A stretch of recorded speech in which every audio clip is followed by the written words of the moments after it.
Welcome to Awesome Movie Year, the podcast where we take a look back at an awesome year for movies, which is every year.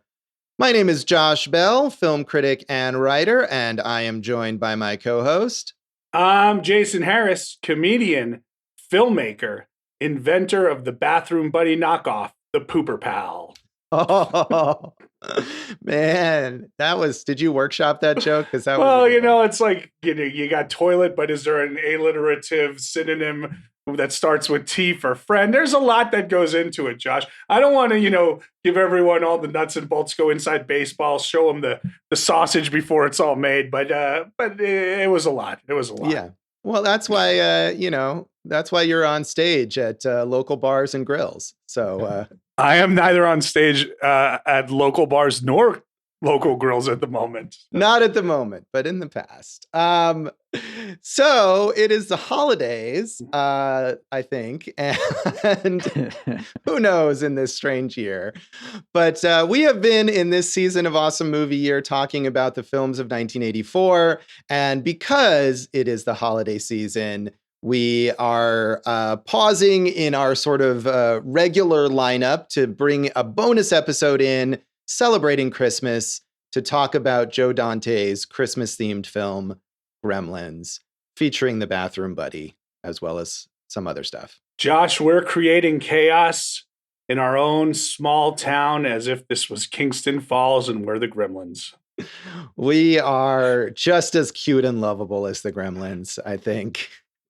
Josh, before we start, this was probably one we might have covered in a bonus episode anyway, because we always look for iconic or important movies that we might have not gotten to. And this is as big as it gets for this year. Yeah, this was a huge movie. It was a massive success. It grossed $212.9 million on its budget of only $11 million.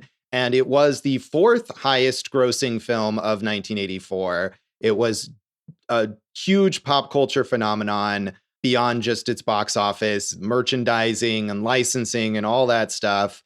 And we've talked a number of times, I think, about the blockbuster intensity of 1984. And the craziness of that is that this movie was released on the same day as Ghostbusters. And these movies both are just massive pop culture phenomenons. Well, yeah, because this, we're going back to the 80s where it was like, Columbia versus Paramount versus Warner Brothers, and each one had to have like a big release every single week, right? And like you said, this was released in June, and it's a Christmas movie, but the point was like, hey, we got to have something to go against Ghostbusters, and that's Ghostbusters beat it overall in like the box office for the year, but I think they're both pretty happy with how it worked out, the people behind both films. Yeah, I think so. And to have, I'm not sure where Ghostbusters was on the chart, but I'm guessing it was number 2 or number 3 for the year. So, to have 2 of the top 5 grossing movies of the year released on the same day is pretty friggin' impressive. And this certainly was, as you're saying, as a summer movie season, this was just packed with blockbusters, which was mentioned in some of the reviews that I looked up. As well as I have to criticize myself here because I've been remiss so far this season in checking in with Siskel and Ebert, because I think I got out of that habit in our 1977 season when there is no video Siskel and Ebert show. But I've been doing that before, and so I returned. I finally remembered to do it, and I watched the Siskel and Ebert segment on this, and they enjoyed it, and they gave it 2 thumbs up. This is a relief for all of us, Josh. You back to watching old Siskel and Ebert shows. It's very important. While you sit alone in your apartment with no one else around you. That's what I do. Yeah, I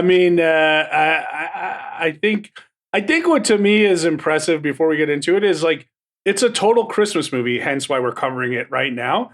But like you don't ever think like, oh, big Christmas release during the summer season. And for this to resonate as much as it did against all those summer blockbusters that had nothing to do with Christmas season is pretty interesting and shows just what a quality film this is, Josh. That it is. And certainly it's very Christmassy, but at the same time, it's also, you can see how this was crafted as a blockbuster, as a crowd-pleasing mainstream thing. Yes, Josh, as your friend Ebert liked to say, I think it was Ebert who said it, or Variety. It was in the Variety review. They called it a calculated audience pleaser. There you go. That sounds like something Variety would say. And actually, I did not grab the Variety review, but I do have Roger Ebert on this movie who said, Gremlins was hailed as another E.T. It's not. It's in a different tradition. At the level of serious film criticism, it's a meditation on the myths in our movies. Christmas, families, monsters, retail stores, movies, boogeymen. At the level of pop moviegoing, it's a sophisticated, witty B-movie in which the monsters are devouring not only the defenseless town, but decades of defenseless cliches. But don't go if you still believe in Santa Claus. Which I think there at the end is a reference to the fact that many people thought this was a movie for children, but it really isn't. It's not, but I do agree with Ebert. Like, part of the fun of this movie is so many recognizable tropes of film and Christmas films and family and holiday films. One other thing from that review, Josh, is he referenced that some of the execution of it was similar to those 1950s sick jokes.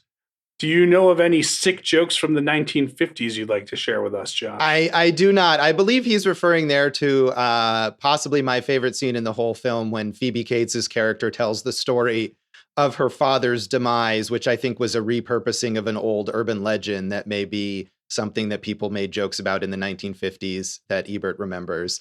But as we've often talked about, the sort of glimpses into Ebert's young life in his reviews are always entertaining. And I can see young Ebert in the 1950s telling his friends some sick jokes. Do you think he's probably pulling them, inside the boys' room while they're sharing cigarettes or underneath the bleachers, and they're not making out with the cheerleaders. They're just telling each other some sick jokes, Josh. I absolutely can see that because, Ebert was probably the nerd with the jokes back in the day. Yeah, while other kids were finding the Playboys, he was finding his dad's 1001 dirty jokes book or something.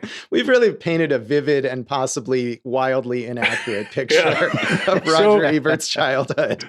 So if Awesome Movie Year isn't around next week, it's because the Ebert estate has sued us for slander and libel. But Ebert does mention what you're saying there, the idea of this movie being so referential of other movies, and Joe Dante, the director, is very much that kind of filmmaker. He comes from that B-movie tradition. He started out working with Roger Corman, and he's obviously very familiar with and has a strong love for these old 1950s creature features and stuff, and that comes across a lot in here. And Richard Corliss in Time magazine also references that a bit. He says, spooky as a slumber party in a graveyard, the picture is buoyed by a hip, good-timey sense of humor, and buttressed by a marketing campaign that means to get a furry doll into every child's birthday bundle. But Gremlins has enough style and savvy to stand on its own as the summer's most original Hollywood picture. Like so many other recent works produced by the film school generation, this is at heart a movie about movies, and about the innocent thrills a sophisticated team of craftsmen can elicit. It should give pleasure to stout-hearted children, as well as to PhDs in cinema studies, and in the bargain share the laurels of summer box office smash with the inevitable Indiana Jones. This is what superior popular movie making is all about, using high technology and a cheerfully bonkers creativity to reach and elevate the lowest common denominator. And weirdly enough, I feel like Joe Dante there is maybe sort of the progenitor of someone like Quentin Tarantino, where he's mixing that B-movie, low culture stuff that he has affection for with the more sophisticated, wonky film school approach. Another point to that is I really like the creatures in this, which kind of harken back to those creature features, and they're realistic. They're, not CGI. They're fun. And as we've said kind of on the show before, I wish we'd see more of stuff like that nowadays, but everything is computer generated now, Josh. So I agree. That seems to be the theme throughout these two reviews. Is we got a little highbrow, a little lowbrow. You meet in the middle, and what do you get? A box office smash. Yes. And I agree. The creature design is great in this movie. And it was a difficult process. It involved like a lot of different kinds of creatures, puppets and animatronics and stop motion, I think a little bit. But it all comes together really, really well. And you definitely get a sense of the reality of those creatures within the movie that you don't always get with CGI. So I love that. And that was something I noticed again watching this. Yeah, and that's Chris Wallace, who designed the creatures, the Gremlins. And one thing that we should note is Chris Wallace was kind of fighting for these puppets to be the Gremlins, but Joe Dante and the rest of the filmmaking team insisted on testing monkeys wearing gremlin heads. And when they put the gremlin head on the monkey, it freaked out and defecated all over the room. Could have used a bathroom buddy right there. And they all agreed puppets were the way to go after that. That is insane. And I wish, I watched this movie on DVD and it had a bunch of deleted scenes that were rightfully deleted. But I really wish it had some test footage of monkeys with gremlin heads. I don't know if that exists, but I'd like to see it. Yeah, that would be fun. You know, if a monkey's going to poop all over the place, that's one thing. But if you want to take that up a notch, just put a gremlin head on it. Yeah, that's perfect. So Vincent Canby in the New York Times was less into it and also seemed to be either baffled or frustrated by the idea that he thought it was a movie for children. So he starts out comparing it to Poltergeist, which is another Steven Spielberg produced horror movie that came out a couple years earlier. Also not for children. Also not for children. And no one thought that was for children, but people thought this was for children. So he says, Gremlins, however, has a very different character, being a wiseacre mixture of movie buff jokes, movie genres, and movie sensibilities. It's as schizoid as the Mogwai, which, having been fed after midnight, suddenly reproduces itself, but not in its own sweet, cuddly image, but as dozens of small demonic creatures, the Gremlins of the title. At which point Gremlins explodes in an orgy of special effects, which should scare the wits out of very small children for whom I assume the movie was made. Both Mr. Dante and Chris Columbus, who wrote the screenplay, have antic senses of humor, but they are unreliable. They attack their young audience as mercilessly as the creatures attack the characters.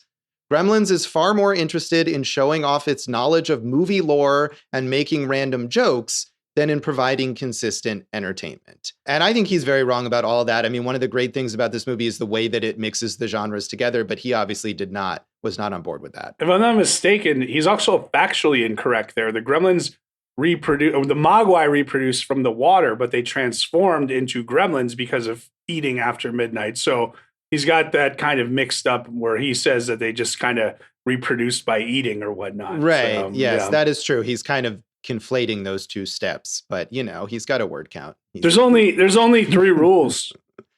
Vincent Canby of the New York Times. Yeah, he definitely missed the boat on that. And again, I think the idea that this is for kids was probably in part because of a marketing campaign that focused on Gizmo, who is very cute, the Mogwai, the non-gremlin Mogwai.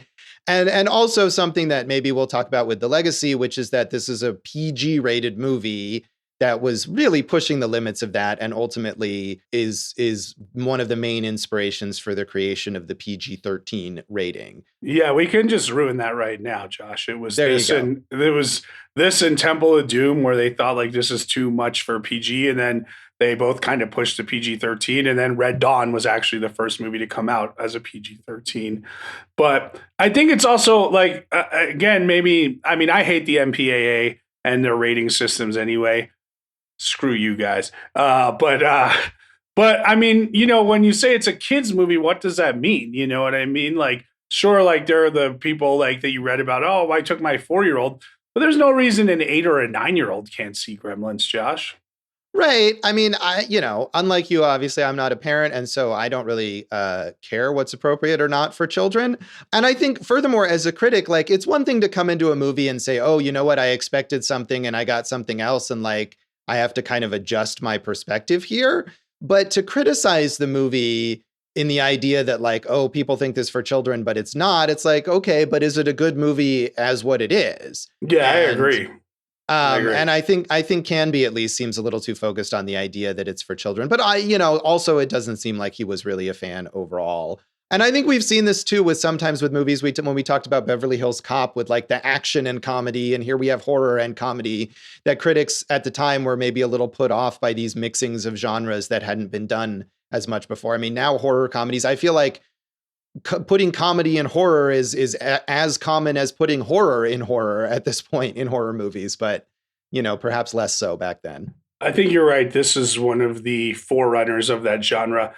And Josh, all these good points you're bringing up, this is why people read your reviews at local bars and grills. Yeah, you should. I believe. Well, I'm not in Las Vegas Weekly anymore, but I think you can still pick up Las Vegas Weekly at local bars and grills. So it's not that far off, really. So Jason, did you see this as a child? I don't know the first time I saw Gremlins. Again, it was one of those movies that was always so prevalent in my life, I remember seeing Gremlins 2 in the theater, which we'll talk about in the legacy, I'm sure.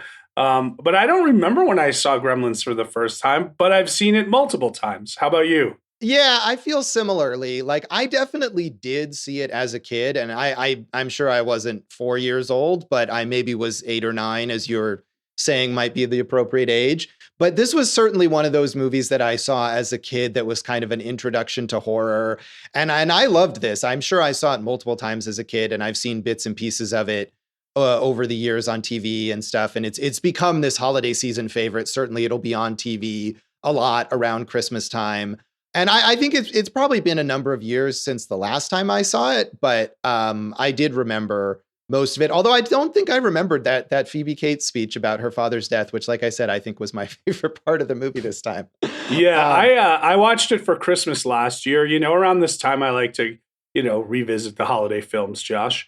Yeah. And I did watch it last year, but I think maybe, it was one of those movies, again, that we've talked about that's like so ubiquitous that it's like, yeah, I know it. I've seen, if not all of it, parts of it here and there. And maybe last year I was just like, hey, I got to sit down and actually watch this in case I never have really, So. Right. You're never quite sure. And it's been parodied and it's been referenced and all that stuff. Did you show it to your child? Last year I did, and she wasn't into it last year. This year, she watched a little bit of it and a little bit of Gremlins 2. And I think she would sit through the whole thing and like it, but she was on to, Sugar Rush, holiday Christmas baking championship or something. But she's ready for it now, man. Yeah. All right. You've prepared her. That's good. How about you, Dave? We know your parents like to show you inappropriate films when you were a young boy. When was the first time you saw it? I'm sure I saw it as a kid, but like you guys, I don't really remember exactly when. But I will say, speaking of Christmas time, though, I saw this last December and in 4DX in the theater. Whoa! Nice.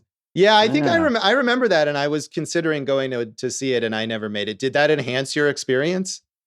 I don't know. I mean, it was kind of fun. I mean, lots of stuff shooting at me and all that. Is that so? 4DX. I mean, what is the D? The X is for sound, or what's the 4D? I'm confused. The X is for extreme, Jason. Come Josh on. has it right there. But yeah, no, your seats shake. Stuff like air shoots at your face whenever like a gremlin is flying past the screen, and water splashes on you and stuff like that. All kinds of stuff Josh would hate, probably. Sensory enhancing mechanisms. Does your seat move? Oh yeah, it moves all over the place. Not just like up and down, left and right, but like it goes with like camera pans and stuff like that too to like take you around corners and things. It's a lot. But Dave, does your seat fly into the air when Mrs. Deagle flies off of the automatic chair, the electric chair there? Hopefully they'll be able to do that one day. Yeah, that would be worth it. Maybe that'll bring the theater industry back, Josh. I know. I was going to say, this is the sophisticated cinematic experience that we've been deprived of with theaters being closed. You can't get water splashed on your face watching Netflix unless you do it yourself. That's true. You got to have get someone with a spray bottle to stand next to you. Jason, do you have any other background on this film you'd like to mention? Yeah, we keep talking about is it a family film? Is it not a family film? The young, I guess, we mentioned the Young Artist Awards, which were a thing back 30, 40 years ago. It won Best Family Motion Picture Adventure. So that's a thing. The Saturn Awards, which we've talked about before, Josh, it won Best Horror Film Supporting Actress, Director, Music, and Special Effects, if I'm not mistaken. The other fun throwback for me was that when it was released on VHS, it made $79,500,000. That's an amazing, like that's fun. Wow. That you can take risks when you can double or make so much money on video and everything. Yeah, I'm pretty sure I had this on VHS when I was a kid. I'm sure I contributed to that, or my parents did. So, bravo, Josh. Thank you. Bravo. Thank you. Yes, that's doing my service to cinema. We will come back in a moment and talk about our general thoughts on Gremlins.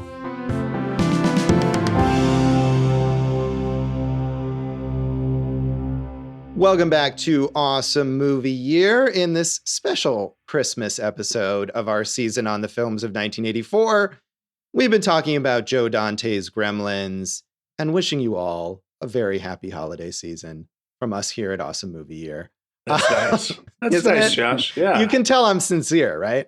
I really felt like you were trying to raise some type of authenticity in your voice. And, you probably fooled a few people. Yeah, maybe so. We'll see. But I think the sort of sarcastic wishing of happy holidays is exactly the right tone for this movie. You're right, Josh. This is full of mayhem and hijinks and taking what we know as holiday traditions and twisting them up with demented ideas and sick 1950s jokes. Yes, it is. And just so, I mean, we've kind of basically gotten the gist of this movie, but it is begun by the inventor of the bathroom buddy and other ineffectual household items who... He's really a bad inventor, isn't he? He's a terrible inventor and very culturally insensitive as he goes to Chinatown and insists on being sold this cute little mogwai, despite the fact that its owner says that it's not for sale. And he instead buys it out of the back of the shop from the owner's grandson, who steals it, essentially, so to sell it to this rich white guy. And he brings it home to give as a gift to his son, Billy, played by Zach Galligan. And Billy's a terrible pet owner.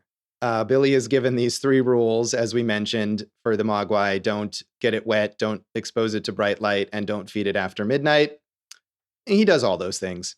And the mogwai reproduces and mutates into the gremlins, who then terrorize the town. Right. And the terrorizing of Kingston Falls is so much fun that you overlook so many gaps in logic. Like, for instance, Peltzer goes to Chinatown. He tries to buy the mogwai. We know that Mr. Lin won't sell it to him. Is that his name? Yeah, maybe the owner of the shop. Yeah, Mr. Wing. There you go. And then, like you said, the grandson sells it, really disrespecting his grandfather there.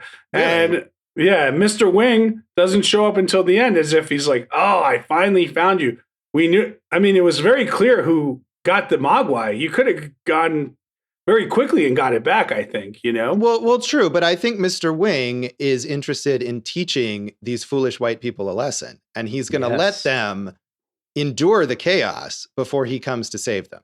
I like that, Josh. White people need to be, you know what? The Peltzers are really a bunch of Karens, if you think about it. But that's another. They kind of are. I mean, I really feel like this movie, whether it's intentional or not, is a story about like cultural appropriation, about these overconfident white people who insist on stealing a piece of Chinese culture and then fuck with it and learn nothing. Yeah, they don't understand. They don't treat it with its due respect, and they pay a price. Okay, you got me on that one, Josh. I'll give you that. But how about this? The 3 rules, right? Don't get it wet, don't expose it to light, and then don't feed it after midnight, right? Well, we know exposing it to light like basically kills them. Okay, I get that, right? Don't get it wet. I'm wondering, I mean, all we see is it getting wet with water. Would it be different if it got wet with like, like high C? I mean, since this was the 80s or, Sunny Delight, I don't know. With the same type of gremlin. Go ahead, Josh. Oh, I was just going to say, what about the purple stuff? Yeah, exactly. Who knows? My Sunny Delight commercial reference. Sorry. Dave thought it was funny. Keep going. No, I know what you were referencing, Josh. Okay. And then don't feed it after midnight. Till when, bro? Like till what time? That is true. And as Roger Ebert, as Siskel and Ebert point out in their segment, it's always after midnight somewhere. So really, like, and if the Mogwai come from China, like, what is it? Maybe what if it's after midnight in China? No, you're right. And obviously these are silly rules. I did wonder about the liquid thing too, in the scene where the gremlins are all drinking in the bar and they've got all this beer. And it's like, well, if they spill beer on each other, are they going to reproduce suddenly? Well, if they're drinking beer, it's going into their internal organs. You would think that would cause it also, Yeah. And because Billy's dad initially says, don't even like give Gizmo water to drink. So yeah, obviously that's true. But again, I feel like this movie is working in the tradition of these silly creature features.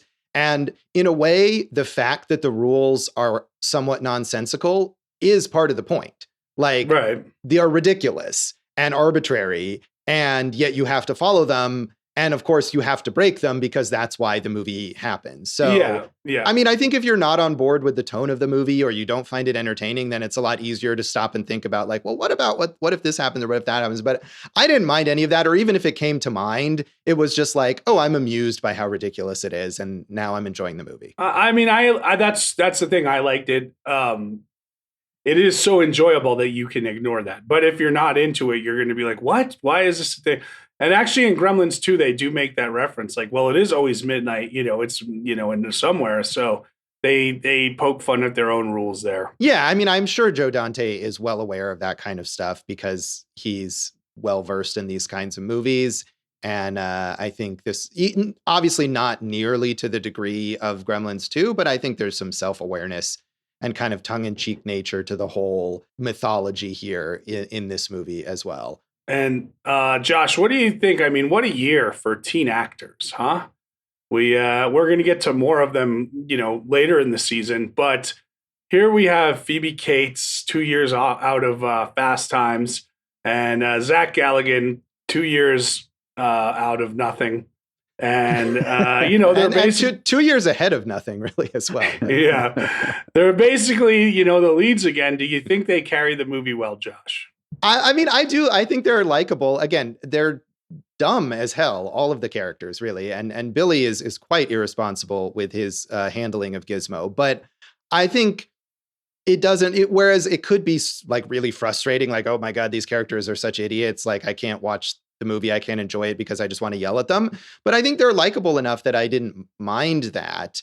And I mean, Zach Galligan, I think, as has been borne out by the fact that he did not become any kind of star, doesn't have a huge amount of charisma, but I think he works fine as the meek kind of dopey guy in this movie. And Phoebe Cates is really good, even though she has a much smaller part, but she does have that charisma. You can tell why she was a big teen star in the 1980s. So yeah, I enjoyed that. One other nitpick, as long as we're going to go with that, I'd like to know, how old did you think Billy was? Right. That's the thing. It feels like he's in high school, but I guess he's got to be 21. I don't know. How old? Do you have an answer? Yeah, it was very strange because he has a full-time job at a bank. So he doesn't seem to be a teenager. And he's very concerned about like losing his job at the bank when Judge Reinhold threatens him.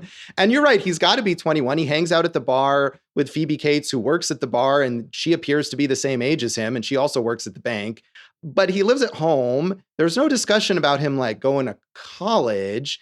And I feel like I read some descriptions of the movie that say the dad is buying a gift for his, quote, teenage son when he buys Gizmo. So it was very unclear to me. And you also, I mean, even though it's not explicitly stated, he does go back to his high school like chemistry teacher to, take the gremlin there and run the tests, who I like Glenn Turman, he's really good, I think. He's fun. Yeah, Glenn Turman is great. I've just been watching the most recent season of Fargo that he's on, and he's fantastic on that. He's always really good.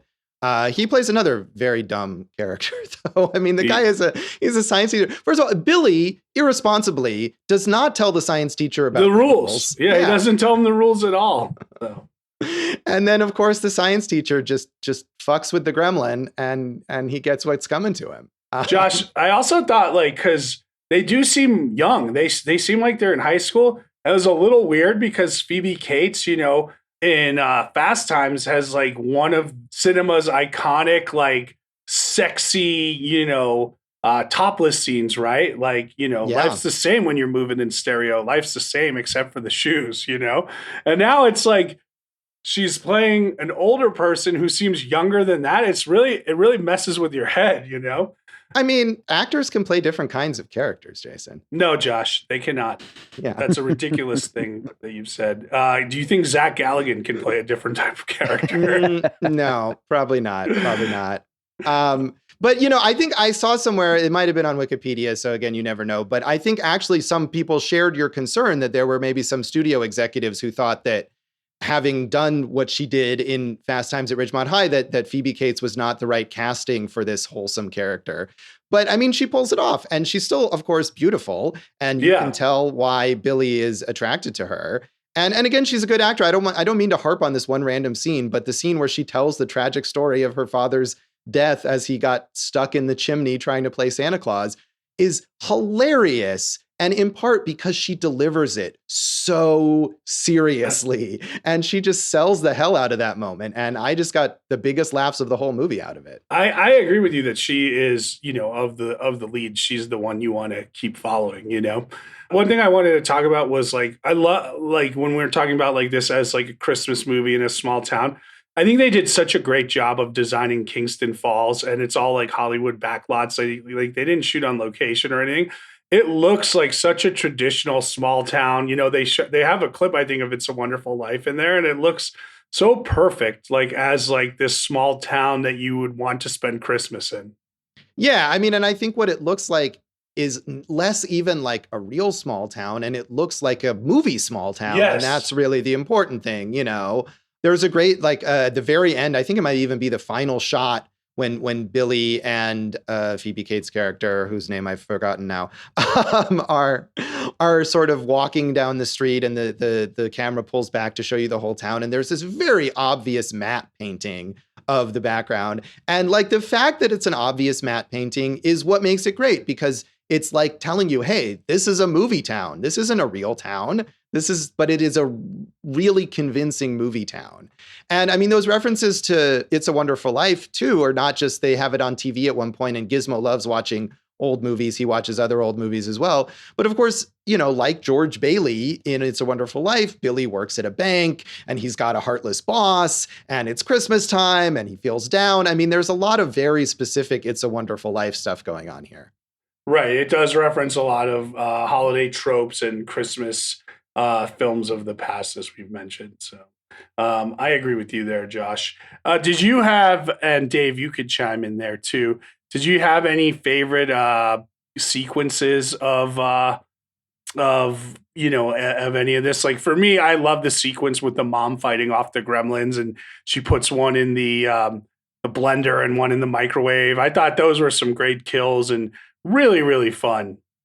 Yeah, I agree that sequence is great in terms of the sort of battle against the gremlins, and the fact that the mom is just like a straight up murderer of gremlins, and she doesn't have to wait to like find out the backstory of what's going on or have Billy warn her. She's just like, I'm going to fucking kill him. Yeah, she's a badass, and those kills are really fun, and you could see like if you saw them in the theater, you'd be clapping, while you scarfed on popcorn and had water spray in your face, like if you were Dave.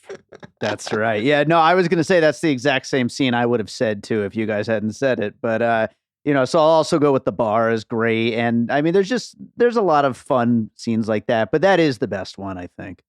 Yeah, I mean, that really, and I think that gets to like, if you were unsure at that point whether this is a full-on horror movie, that answers your question. That scene, because it's gruesome and violent. I mean, you don't really see any gore in terms of people getting killed, and actually very few people do get killed. Well, the black guy gets killed, and he gets killed of course. first. You know, yes, the science teacher gets killed, and Mrs. Deagle, as you point out, gets thrown out the window. And that's a great death. Yes, it is, and we want her to die because she's the evil, ruthless real estate developer who's trying to kick people out of their homes, and she's greedy, and of course, so we want to see her get her comeuppance. The science teacher, maybe didn't follow proper scientific principles, but he didn't need to die. No. But even so, even with those, we don't see blood, we don't see severed anything. But the Gremlins, being not human, I think within the PG rating, there's more leeway to show them blow up and get decapitated and have all this goo spurt out. And because they're just puppets, it's okay. Yeah. By the way, it's Kate. That's Phoebe Cates' character's name. Oh, there Kate. You go. But I agree with you. Plus, they torment Gizmo, who's such an adorable little scamp that you want to get the revenge on them, That is true. Yes, Gizmo is quite adorable. I remember that was one thing I always remember from as a kid that I think I would enjoy saying is that Stripe, the sort of leader of the evil Gremlins, says multiple times when he says Gizmo caca, which is just ridiculous. And I don't know why, but that has stuck in my brain since I was 10 years old. That's something to say for your therapist. I like a lot of, I think the music's great. Jerry Goldsmith, who won an Oscar for The Omen and did music from everything from Patton and Chinatown to Hoosiers and Mulan. We have two iconic themes in there that play. And I also like, when we see the Gremlins do their Christmas carols. Yes, the Gremlins. I mean, and I think the Gremlins Christmas Carol is emblematic of something, is that the Gremlins, even in their evilest form, are super cute and kind of endearing, and they're more interested in just random chaos than they are in hurting people. And really, it's only when the people start hurting them that they really get vindictive. So, okay, you bring up a good point, Josh. Yeah. How do they know so much, these Gremlins? They know the words to the Snow White song. They know Christmas carols, and they have an incredible knack for shorting out electronics that I don't understand. Did they go to engineering school? Was that a cutscene or something? They really, they're shorting out traffic lights. They're cutting brakes on cars. They really have a mechanical knowledge of how things work that I'm impressed by. Well, I can't really speak to the mechanical knowledge. I will say that in terms of singing and stuff, it I think is meant to be kind of mimicry. I mean, obviously the lyrics to that Snow White song, Hi Ho, are not complicated. And I think you could learn them by watching, they're watching the movie and they start singing after the song has started. So they kind of get into it. And actually there is, like I said, I watched some of the deleted scenes, and there actually is a deleted scene of Stripe watching some human Christmas carolers sing a song before the scene of the Gremlins singing, which is not necessary, and it was right to delete it. But it does answer that question for you. As far as their engineering knowledge, though, I cannot say. Amazing. It really is. The only thing I can guess at is that perhaps they have some sort of genetic inherited knowledge from Gizmo. And having lived in the old Chinese man's shop for many, many years, Gizmo has absorbed knowledge about electronics. But this is very speculative. Well, it could also be that we know Gizmo loves television, and maybe he's watched some type of Popular Mechanics style show. Maybe there was a spinoff from the magazine we're not aware about. I got no answer for that one, to be honest. No, this is important. Hey, world building. You mentioned the deleted scenes. Were any of the deleted scenes the ones that Joe Dante wanted, where the Gremlins eat Billy's dog, or no? These were ones that were not filmed. Did you read about these? Yeah, these were just in the original script by Chris Columbus. I think when it was a lot darker and more brutal. Right. They eat Billy's dog. They decapitate Billy's mom. And then you see a McDonald's customer eating a Big Mac, because of course, and the Gremlins swarm him, and instead of eating the Big Mac, they eat the customer, which I think is pretty smart. Yeah, but I think those scenes all kind of mess with the perception of the Gremlins that I've been talking about, that I think the movie is trying to go for, which is that they're largely just mischievous and less murderous until they're confronted with something. And I think, that it has the exact right balance of them being kind of cute and just little scamps and then being really dangerous. And those scenes would have probably pushed it too far. Yeah, you're right. It's got a real fun tone to it, the same way Ghostbusters does, which was released the same week. One thing I wanted to bring up to you that I read, which I thought was like misguided and almost offensive, was Jonathan Rosenbaum. I guess he's a critic. Yeah, for the Chicago, he was a critic for the Chicago Reader for many, many, many years. He said that the Gremlins reflect negative African American stereotypes, and I feel like that's pretty offensive. Like to, I don't even. Where did you get that from? Yeah, I read that too. I mean, I haven't read the original where the context of that. That's like briefly quoted again on Wikipedia. It was like Gremlins eat fried chicken and go to bars and listen to blues music, and that's offensive to say. One, that's like everyone likes fried chicken and blues music, right? So I mean, and they eat fried chicken because Billy's family has it in the refrigerator. It seemed really like misguided in that criticism to me.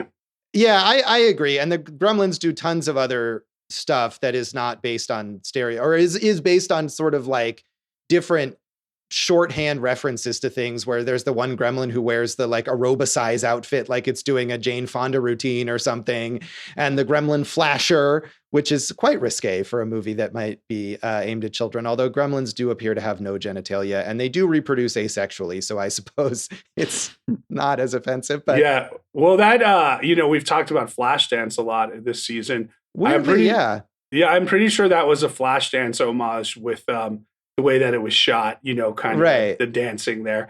But yeah, it's messed up. I didn't like that criticism. Yeah, no, I mean, I think you can look at it and say it's using some Asian stereotypes in the way that it represents Chinatown.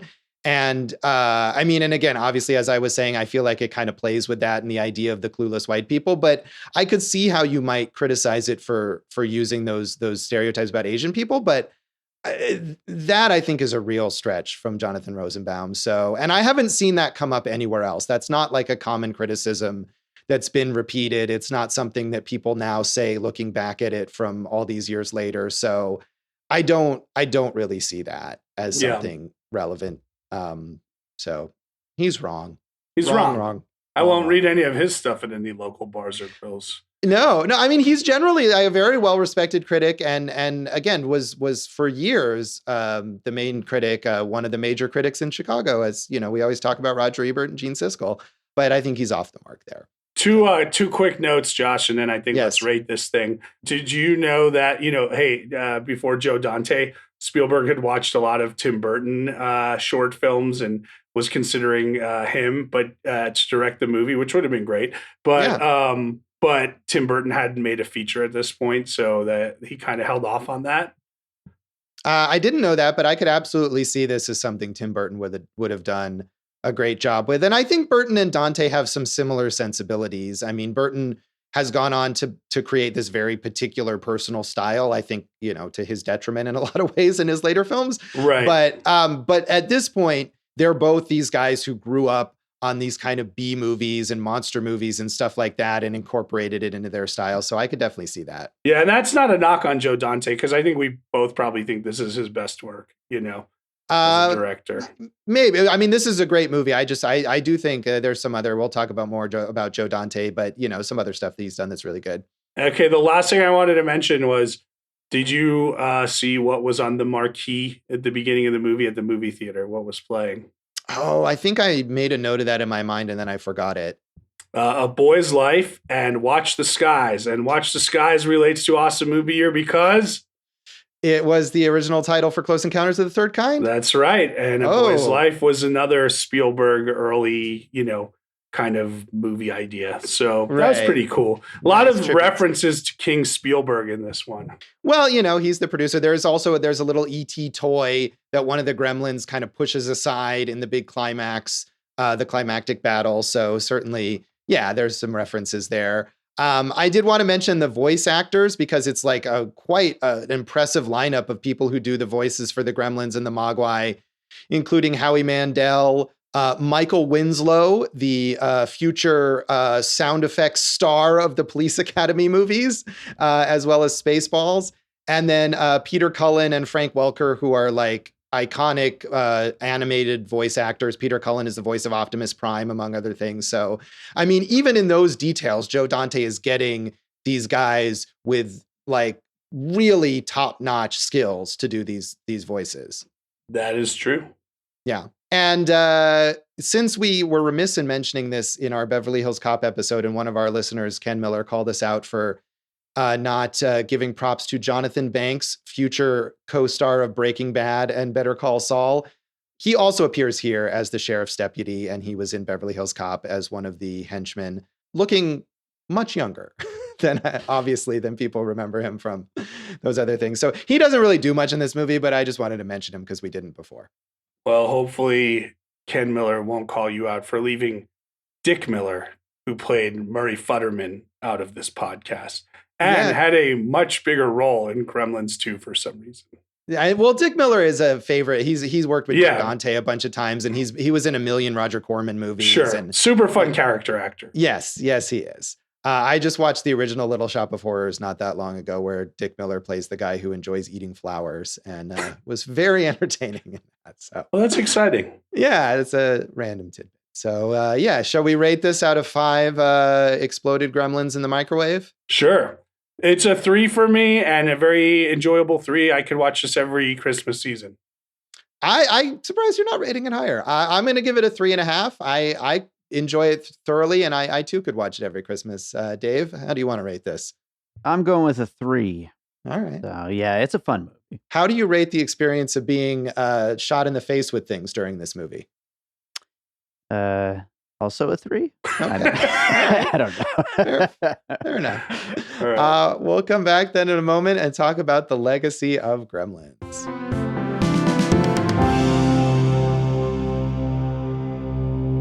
Welcome back to Awesome Movie Year in this special Christmas episode of our season on the films of 1984.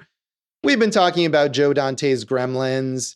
And the legacy of Gremlins, I think, of course, starts with the sequel, Gremlins 2, The New Batch in 1990, which I haven't seen in a while. But as much as I loved Gremlins as a kid, I loved Gremlins 2 like 10 times more. I was super into Gremlins 2. And I love that about you, Josh. It's been a long time since I saw it, but I know it's very satirical. It's very self-referential. It's not family friendly at all. And it just, I remember it being really clever, and maybe it was really clever to me because I was, 12 years old when I was watching it or whatever. But I was going to try to watch it again, and I just didn't have the time. Well, I did have the time, and I did watch it because I care about this podcast and our listeners. What's your excuse? I don't care about this podcast or our listeners. So I'm glad that's been put out front. Look, it's not a good movie, but it is so insane. I was left with no option but to respect it. It's so off the wall nuts. Dante, because they had been toying with all these Gremlin 2 movies for, this took 6 years, right? And it went to this director and that director and this script and that script. And Joe Dante finally signed on with like full creative control. And I'm guessing that was the last time he ever got full creative control, because it's one of the craziest studio movies ever. And it's like, I'm like, this is bad, but it's like so incredibly like not, it doesn't work at all that like, I was like, respect, sir. Respect to you. Yeah. It's interesting you say it was bad. And again, I don't know what I would think about it now. I loved it as a kid, but from a critic's standpoint, it is beloved. I mean, it's probably more highly acclaimed critically even than the original Gremlins is. But not from a audience standpoint, I'd say. No, it was not a success. And you're probably right that it led in part to Joe Dante's career decline. Although I will say, we were talking about what else did Joe Dante make. My personal favorite Joe Dante movie, although I haven't seen it in a really long time, was a movie he made after Gremlins 2, which is Matinee with John Goodman, which is another and that's a very explicit tribute to 50s B movies, and it takes place in the 50s, and it's John Goodman is this kind of William Castle-esque movie producer who comes to a small town with his movie Mant about the man-ant hybrid. And it's just so clever and fun, and John Goodman is great, and it's a great tribute to all those kinds of movies. And I think I saw that again when that movie I think is from 1993, I want to say. Yeah. And I saw that when I was a young teenager, and that movie led to me wanting to see, Invasion of the Body Snatchers and Attack of the 50-Foot Woman and the original The Thing and movies like that, or Them, the movie about the giant mutated ants, which is a clear inspiration. So, I mean, I think that is almost maybe like the culmination of Joe Dante's love affair with these kinds of movies. Yeah, I like that movie too, but that's pretty cool that it made you go back and watch other movies. I like that. Yeah, and I think that's something that Joe Dante would probably be happy about, that was probably something he was hoping for with that movie. Right after Dave gets Martin Brest on the phone, he can work on getting Joe Dante on the phone. I know there's one other thing he's supposed to do this season, but we'll see if he does any of them. Yeah. There is also breakfast cereal. There's a breakfast cereal. There's all sorts of merchandising. And because the Gremlins have become these pop culture characters, there's a prequel series, an animated prequel series that's coming up on HBO Max, because of course every property has to be exploited in this modern, wonderful era of content. And probably eventually there'll be a Gremlins 3, if only because Zach Galligan needs to pay his rent. But I mean, no, it's also because, again, the branding and the fact that Warner Brothers wants to exploit this. It's something that's been talked about a lot, and it seems like it's probably going to end up happening. Yeah, probably, or some type of, if not Gremlins 3, some reboot of the whole thing. But yeah, Josh, I want to go back to that criticism that you mentioned, that the critics like Gremlins 2 more. Yeah. Did you know, Leonard Maltin did not like the first Gremlins. And one of the cool bits in Gremlins 2 is they have him reading his review of Gremlins on the air, and the Gremlins attack him, which I thought was very cool, to take the piss out of themselves like that. And for him to do that too.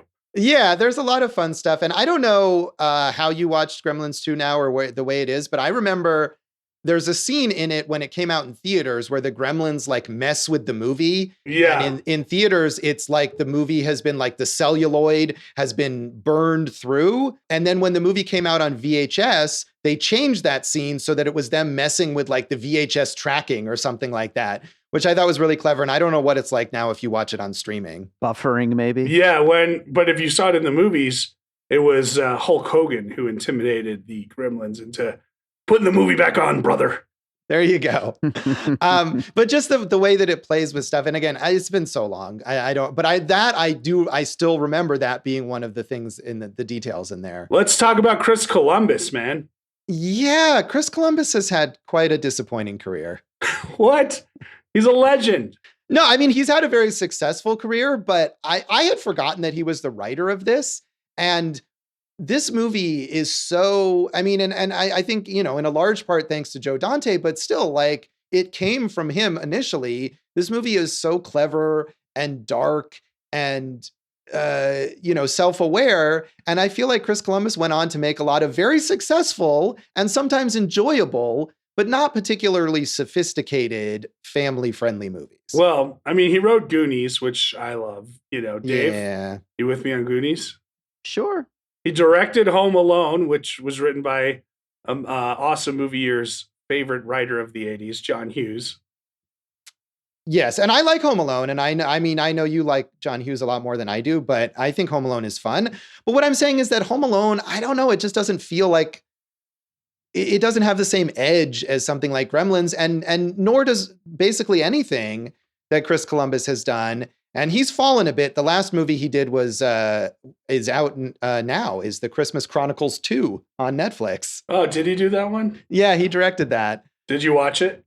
I did not, but I mean, it's definitely not. I mean, it's a popular movie for Netflix, but I don't think it's quite at the blockbuster heights of when he was directing Home Alone or the first 2 Harry Potter movies. I do kind of like Adventures in Babysitting that he directed. He's done plenty. Give him a break, man. No, like I said, Harry Potter's, like you said, okay, we're not going to give him credit for Pixels, or the Percy Jacksons, but he's done a lot of good things. He's made a lot of very successful movies, some that I enjoy, none of which reach the artistic heights of Gremlins. I would say Home Alone to me. Yeah, I would say Home Alone as well, but otherwise you might be right. Yeah, you're right, Josh. But he wrote Goonies, so deal with it. I don't really like Goonies, but that's another podcast. Well, that's you being a dum-dum. Yeah. I do like the list of sort of knockoff movies, including Critters and Ghoulies and Munchies and Hobgoblins that all came out in the wake of this. And I've seen Critters, which is not great, but I think has a cult following and has a number of sequels. As we mentioned, Zach Galligan, not a big success. I think Zach Galligan, actually his career is mirrors someone that we talked about a couple episodes ago, Michael Paré, who was the star of Streets of Fire, and which was a flop, but it could have been a big breakout for him. And instead, he just went on to work in a lot of really low budget B movies, and he worked steadily. And that's the same case for Zach Galligan. You look at Zach Galligan's filmography, and 90% of those are movies that you will never have heard of. Yeah, but there is another movie from 1984. And Josh, I thought you might, of all people, know it because you go to like festivals and they show sometimes these lost movies. It's Tom Schiller's Nothing Lasts Forever. He was a writer for SNL, for Saturday Night Live, and Bill Murray's in it. And it like popped up on the internet and then it's gone. And I really want to see it, and it's impossible to find. I have seen that, actually. I forgot about that, but I saw that at the TCM Film Festival. And it's one of those movies that I think the legend surrounding it is better than the movie, but it's an interesting, weird movie. I mean, I'm glad I got to see it. I was eager when they programmed it, whatever year it was, a few years ago. I certainly made sure to, plan to go to the screening. But yeah, it's one of those movies where it's like got a bunch of weird stuff that doesn't really fit together, but it's certainly it's a singular vision of that filmmaker. So I'm glad I saw it. But honestly, it didn't make a huge impression on me, and I didn't even remember it until you just brought it up. Well, I'm glad you saw it. Last thing I want to say about Joe Dante as it relates to Awesome Movie Year, on our Space Jam episode, we mentioned Looney Tunes Back in Action, which has a cult following, and he directed that. It does. And I think I probably said this in our Space Jam episode that I was a bit disappointed watching that because it has a cult following and because I think Joe Dante is quite talented. That movie just didn't really do it for me. Phoebe Cates, as we mentioned, was a big teen star in the 80s and retired from acting in 1994 and has remained retired. So, good for her for sticking to that conviction. She's an icon. She is. And the last legacy thing I wanted to mention is Baby Yoda, who looks so much like Gizmo. Fair. And the sort of fight to use practical effects versus CGI is something I think that makes Baby Yoda work in The Mandalorian, because Jon Favreau, in part at the urging of Werner Herzog, insisted on using puppets for that character rather than CGI. And I think that's something that makes that character feel real and feel like is part of the world in that movie and makes it successful. And again, it just, watching Gizmo this time, I was looking at his ears and his eyes and I'm like, man, that's Baby Yoda right there. Mm-hmm. When you look back on your life, there will be a number of decisions you will look back on either in a positive or negative light. One will be the use of puppetry versus CGI. This is as important as any decision you will have ever made, Mr. Jon Favreau. And it's possible, like, first of all, thank goodness that we got the Herzog impression back after last season when we heard it so many times. It had to come back. But I think it is quite possible that he said something like that. And I think he's said in interviews that he essentially told Jon Favreau that something along those lines, that you will regret it if you don't use this puppet because it's so affecting. It made Werner Herzog cry. Amazing. Hey, I know it's not your type of music, Josh. I, as you know, I'm a fan of the indie rock. Dave, you like the Mogwai? You like that band? Yeah. Actually, they are good. Yeah. For sure. Yeah. Thanks, Dave. Good input. Uh-huh. Yeah. All right, good Dave. band. When you wake up, let us know. On that note, that's Gremlins, and that is this episode of Awesome Movie Year. Check us out on social media. Check us out on social media. I'm Jason Harris Comedy on Facebook and Instagram. Jay Harris Comedy on Twitter. Go for Jason.com, a website that gremlins might as well eat. Awesome Movie Year on Facebook and Instagram. Awesome Movie Pod on Twitter. AwesomeMovieYear.com. It's got the About section, guys. It's got the feed. Hey, and also, Josh, I want to say we just got our numbers back for the end of the year from Spotify. We had a ton of growth, and we want to thank everyone who has listened, who has interacted, who has recommended the podcast. we love all of our listeners, and there's no point in doing it if we don't get any feedback from you guys and we don't get this enthusiasm. So thank you to all the listeners, and happy holidays for real, and happy New Year. Yes, as much as my sarcastic holiday greetings came across, it does mean a lot that people listen, that people share it with their friends, that they give us feedback, that they tell us we're stupid because we didn't like Paris, Texas. Whatever you want to tell us, we love to hear it. And our Christmas gift is having you listen to our show. So thank you. Not much of a gift, but we're trying, guys. Yeah, I'll take it. You can find me at joshbellhateseverything.com, which as of this release either does or does not have a series of posts about Christmas horror movies, including Gremlins, depending on whether I actually succeeded in doing that. So it's a suspenseful thing. You can also find me at Josh Bell Hates Everything on Facebook and at Signal Bleed on Twitter. And you can listen to our producer, David Rosen's awesome podcast, Piecing It Together. Check out Piecing It Together wherever you listen to podcasts, and you can follow us on social media at Piecing Pod. And don't forget about the Produced by David Rosen Patreon, which has bonus content from Awesome Movie Year, as well as my podcast, Piecing It Together, and my music. And it makes for a great Christmas gift to get yourself. That's right. Don't forget, as much as you might want to. No, that is nice. Does Patreon have gift cards? That's the question. We'll find out. Yeah. Dave, when are you putting up your OnlyFans? That's my growth goal for 2021. Yeah. We got to get the Patreon going first. Yeah. What's in our next episode, Jason? Josh, it's our foreign film, and we are going right to Hong Kong in the middle of the golden age of action cinema over there, or one of them anyway. We are going to Wheels on Meals, Jackie Chan, Sammo Hung, the three brothers. Let's do it.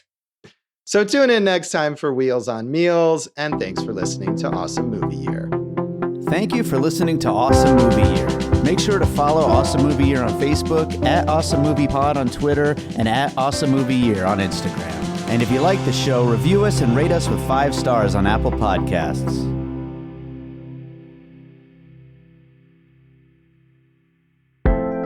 An All Points West production, produced by David Rosen in Las Vegas.